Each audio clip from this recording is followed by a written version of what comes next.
Yo guys, it's CFB, welcome back to a brand new video, welcome back to the channel, and today, you have to bear with me a bit today because I'm not feeling well in the slightest, but today, we're back with a brand new video. Welcome back to the channel, obviously guys. See what I mean? You have to let me just get into the rhythm of things, but today we're talking about the Crystal Palace versus Chelsea match that is coming up tomorrow. Quite a big match in terms of, like, I'm going to say this with every single match that's coming up, every match preview. For every match Chelsea have got coming up now, I'm going to say it's a big match because they are must-wins. They are must-wins, and as we get into the video, I'll explain why they are must-wins and why it's big matches. So, before we do get into the video, please like, subscribe, hit the bell notifications note so you're notified every time I load a video. Also, first link in the description is my streaming channel. Go and check that out. It'd be very much appreciated. And, yeah, that would be very much appreciated if you go and check it out. I might be streaming today. It depends on how I'm feeling, but, yeah, also big news as well. Depending on how I'm feeling tomorrow, I might not be going to watch the game at my nan and granddad's. So there might be a live stream tomorrow. You might get a live stream whilst I'm watching the Chelsea game tomorrow. You might be. We'll have to wait and see. So yeah, let's get straight into the preview. Enough chit chat. Let's get straight into the preview because.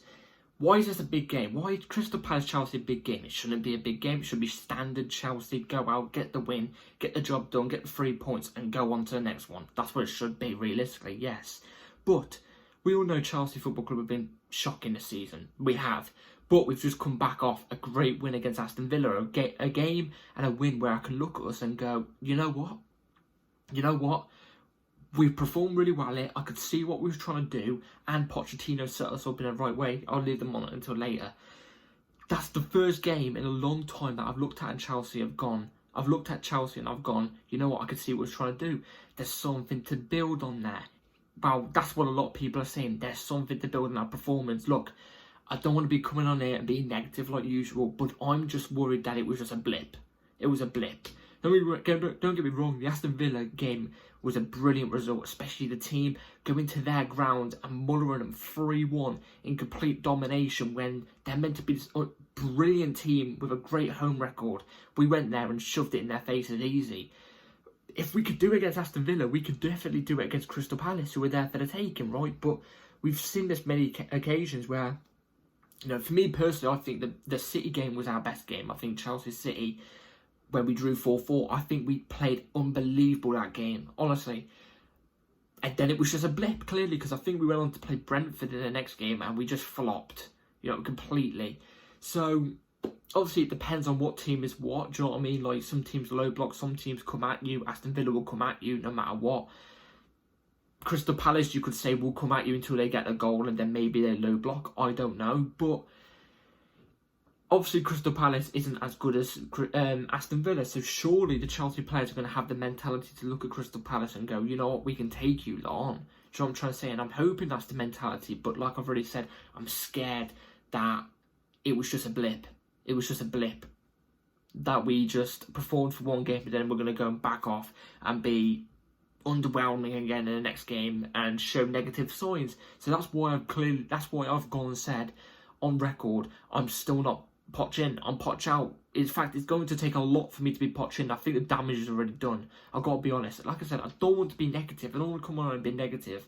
But one game doesn't change everything. Let's be real. If we can beat Crystal Palace, good. It's another step forward in the right direction. Hopefully, we'll be building more momentum here. You know, Crystal Palace are there for the taking. They're there for the taking. You know, in every single way. My cat is about to just get off my bed, so it looks like I'm going to have to let him out. But, so like I was saying, Crystal Palace are there for the taking, you know. They haven't been on a good recent form, have they? I'm pretty sure. But from what I've been hearing, Roy Hodgson is close to being sacked. And fair play to Roy Hodgson for staying in the job for this long and being the manager for this long. I think the guy's like 81 or something like that, so it's quite crazy in a way. But his tactics are a bit fossilised, you know what I'm trying to say? They're a bit fossilised, you know what I mean? They're a bit too outdated, you know what I mean? They're outdated, they're gone. This Crystal Palace team's got potential, they've got good players, you know, they've got players like Edouard, who's that striker, they've got some tall striker who we played against last time who caused us problems at the bridge for our centre-backs. They've got Elise, Eze, Anderson, Gurhey. They've got a load of good players, but they've also got quite a lot of their players out injured. I think Elise is out injured, which that would be quite key because he's one of their key players. I don't think Eze's out injured. I'm not too sure, but he would be a problem as well. So yeah, with us, we're used to injuries. We have so many injuries every single season. Every time we play a game, one of our main players are out injured, and they're out injured for like a month, if not more. Do you know what I mean? So we're kind of used to that in that sense. So it's not really going to bother us. But this Crystal Palace team's there for the taking. We need to take advantage of this, because another win away from home as well, especially, we could kick on. Now, I don't want us to just get the win, get it done, and move on. Obviously, if that's all it takes, cool. But for Pochettino's standpoint, for where I stand with Pochettino, I want to see some sort of style of football, implemented into the team. I felt sick then, Jesus Christ.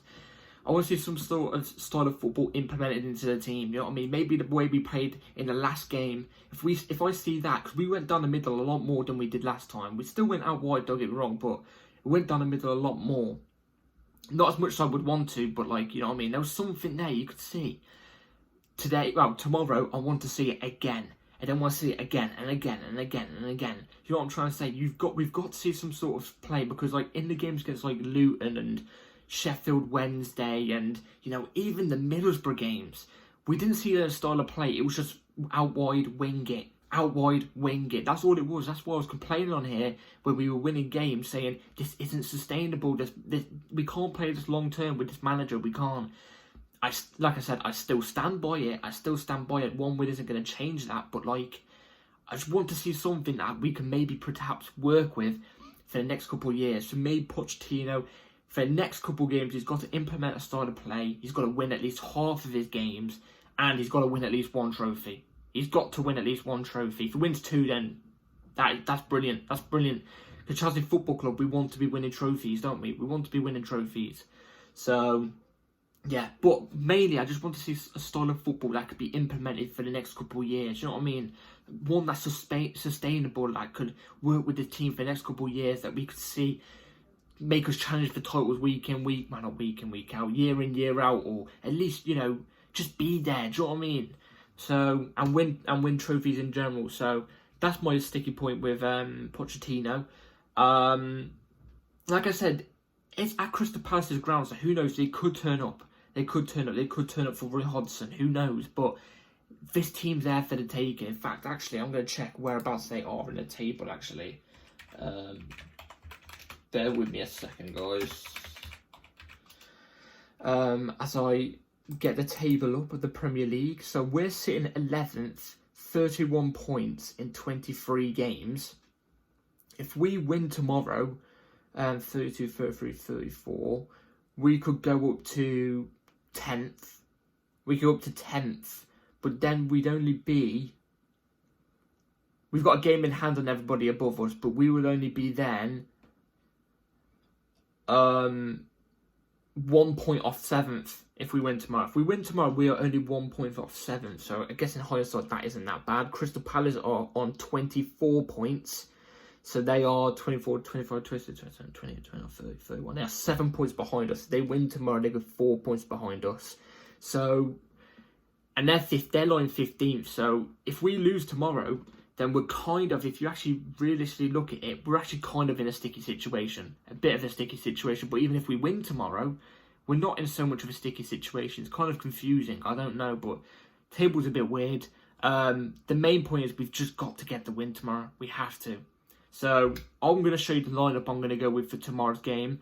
Also, real quick as well, just before I forget, we actually do quite well against Crystal Palace, even if it's at their ground or our ground. There's actually this cool stat here I'm going to read out to you. So Chelsea have won their last 12 Premier League games against Crystal Palace. Chelsea have never won 13 in a row against any opponent in their league's history. So we could be making history tomorrow, you know, for ourselves. You know what I mean? Crystal Palace, from what I've ever known, we actually do quite well against Crystal Palace. So, hey, let's hope we can go out there, get a win, set a record, and strive on, hopefully. So, yeah, this is the team I'm going to go with for tomorrow. I'm going to show you now. So, for tomorrow, I kind of want Pochettino to go with the same lineup. Now, not every player is going to be the same because there's actually been an injury to the lineup. So, it's pretty much just one change. So, let me go through why I chose these players. So, Petrovic in goal I've gone with. Ben Chilwell left back, Thiago Silva centre back, along with Disasi as your centre back, Gusto right back, Enzo Fernandez Caicedo double pivot, Madueke off the left, Gallagher in the cam, Palmer off the right, Jackson up top. Now let me tell you why I've chose these players. So Petrovic, all I've got to say is keep it up, mate. Keep it up. Simple as that. Just keep it up. Doing really well. Ben Chilwell left back. Now I thought him and Gallagher were probably the weakest links in the team when we faced Aston Villa. You could even probably say Palmer, but nobody was really bad. You know what I mean? They were just average. You know what I'm trying to say? So on half of Ben Chilwell, I want to see him defend a bit better, because I still saw him get caught out of position many times. Bypassed quite easily in terms of pace. We know Chilwell's pace is not that great, so maybe positionally he could do a bit better. Thiago Silva is the first person to come in, because Badiashile picked up, I think, a bit of a knock in the last game, so Thiago Silva comes straight in, and I believe he'll do quite well against Crystal Palace. Disasi as well. Disasi in the last game against Aston Villa, I even came on here and to say, Disasi, that's the best game I've seen him in a Chelsea shirt. He was putting blocks in left, right and centre. He looked very comfortable, calm and composed. I thought Disasi was brilliant, so keep it up. Just do the exact same as you were doing last game. Don't change anything. Stay that in that centre-back role. Gusto, right back. I'm kind of worried he's going to get injured. You know what I'm trying to say? So we're so close to the Carabao Cup final. I'm worried he's going to get injured and going to be out of that. He's quite vital. We need him for that game. But again, he was brilliant in the last game against Aston Villa. He could play left back or right back, honestly. The guy's class. Keep it up again, Gusto. Enzo and Caicedo, without, I've just got something to say about this.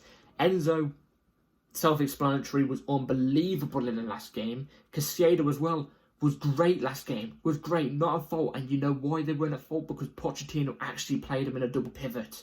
He actually played him in a double pivot, not Enzo too far forward. He did push Enzo too far forward a little on a couple times, but majority of the time, they were there together in the double pivot. Enzo was deep creating sometimes. Caicedo was just sweeping, doing the defensive work, making sure the defence is protected. And that's why you saw the two click. And that's why you saw them have a bad game. Don't get me wrong, they're going to have bad games at times. They are going to. Even when they're in that double pivot together, they're going to have bad games at times. But we saw the best so far out of them two in the double pivot. We did, and it's because they were actually played as a double pivot. So you've got to keep that. You've got to keep that. Why fix something that's not broken? If you know what I'm trying to say, why fix something that's not broken? So keep them in that double pivot. Let them just do what they have to do in that midfield. So Gallagher, Cam. Now, if you tell me Nkunku goes straight in cam, slots in the cam, I won't complain. If you tell me Carney goes in the cam, I won't complain. But why have I chose Gallagher in that cam? Because even though I thought he was quite average, I still thought the part he had to play in the team, the press all started from Gallagher. And the press was brilliant. So there was that part he had to play, you know what I'm trying to say. And I think with Carney and Nkunku, I don't think you'd get the exact same press and the quality of press. So again, the same thing applies with Gallagher. Why fix something that's not broken? I would play Gallagher in that camp, but if you tell me Nkunku or Carney's going to start ahead of him, I wouldn't complain. Because in a way, you need that type of player like Nkunku to be in this type of team, don't you? You need to fit him in somewhere. So, yeah. Hey, with Nkunku, at least it's more of a break for him. So, just in case he doesn't get injured, more fitness in the legs, you know what I'm trying to say? So more times just to rest ahead of the Carabao Cup final. Madueke off the left. Now, I know in the last game, Jackson played off the left, Madueke was off the right, and Palmer was the ST. And I know it worked. But in a way for Palmer, he was kind of quiet. Whereas I think, again, if you tell me Palmer's going to be the ST and Jackson's going to be off the left and Madueke's going to go off the right, I'm not going to complain. Because it worked last time. But I just feel like you're going to get more out of Palmer sticking him off the right and Jackson as the ST and Noni on the left than you are with Palmer being as the ST, you know what I'm trying to say? with Noni, he has to be in the team. If he gets dropped after that brilliant performance he put in against Villa, then Pochettino's clearly got an agenda on him. I don't even know. Yeah, Palmer as well. Same goes for Palmer. I don't see a way Sterling starts in this game. Oh my god. Oh my god. And that even same goes for Madueke. Not Madueke, Mudryk. But more for Sterling. If any of those two start ahead of these three, then Pochettino just ruined it for himself. He just ruined it for himself. But yeah, Jackson is the ST I would just choose. I feel like you're going to get more out of Jackson as ST than a Palmer or a Noni. So that's why I've gone with that. Maybe they interchanged between each other. I don't know. But that's the team lineup I've gone with for tomorrow. Let me know in the comments down below what yours would be. So, score predictions for tomorrow. Do you know what? The worrying thing is about Crystal Palace is I have a feeling that if they get their goal at their ground, you know, if they get a goal at their ground, they're going to low block. That's my worry. And it's nothing to them, you know. That's one of our weaknesses. You know what I'm trying to say? One of our weaknesses is teams that, once they get their goal, they low block. You know what I'm trying to say? Strong physical teams at home that can low block. You know what I'm trying to say? That's one of our weaknesses. Whereas one of our strong points are teams that like to come forward and come at us. You know what I'm trying to say? So, yeah. What's my score prediction? I think it's going to be Crystal Palace 1, Chelsea 2. I think we're just going to get the win. We're going to take the 3 points. And yeah, hopefully we can kick on from here. Hopefully we can build on. Hopefully we get some sort of win streak coming, because the Carabao Cup finals upon us. The Carabao Cup finals upon us versus Liverpool. And Liverpool are a very, very good team, and we've seen it in a couple of games, not just our game at Anfield. Whoever went to Anfield last, Burnley as well, they got ripped off at Anfield just like us as well. So we know refs are kind of on Liverpool's side at the moment, so we need to kick on, build some momentum to get to the Carabao Cup final. Hopefully there's a style of play implemented into the team as well, Pochettino can do, to choose and play with in the Carabao Cup final, because let's be real here, we can't lose another Carabao Cup final, especially to Liverpool. It'll be 3 finals we've lost to Liverpool on the trot, that will be. We can't do that. We need a trophy. We need a trophy just to bring down how crap this season has been in general. We need a trophy, just talking in general anyway, because we haven't won a trophy for a bloody year. I'm scratching like a bloody addict, if you know what I'm trying to say, on the side of the street. So yeah, we need to kick on. We need to kick on. Hopefully we can build the momentum, but that's up to Pochettino. So yeah. Let me know your score predictions down below, guys. Hopefully you've all enjoyed. Please like, subscribe, hit the bell notifications to be notified every time I load a video. Also, like I said, first link in the description to my streaming channel. Go and check that out. I probably will be streaming tonight, but yeah. Also, like I said, live stream might be coming tomorrow. Follow me on my Twitter. I'll let you all know in the morning what happens. It probably will be, but yeah. Take care, all. See you tomorrow after the game, because the video will be uploaded an hour after the game with the review. And yeah, take care. Peace.